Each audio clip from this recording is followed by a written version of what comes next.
اور سنتوں کو زندگی کے اندر لائیں گے۔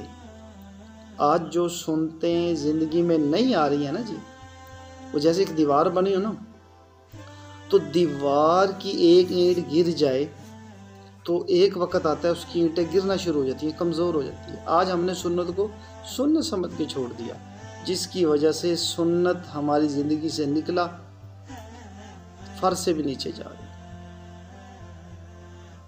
کیوں؟ اس لیے کہ بنیاد کو، اوپر والی بنیاد جو سرے کی بنیاد ہوتی ہے نا جی، جیسے نیچے سے کمزور ہوتی ہے ایسے ہی اوپر سے بھی کمزور ہو جاتی ہے۔ تو اس لیے اس کمزوری کو دور اس مہینے میں کر سکتے ہیں۔ کیسے؟ کہ جو وہ اللہ کے نبی ہمارے لیے احکام لائے وہ میری اور آپ کی زندگی میں آ جائیں، تو میرا اور آپ کا کام بن جائے گا، ہمارا خاتمہ ایمان پہ ہو جائے گا۔ تو اس کی سب کو کوشش کرنی چاہیے۔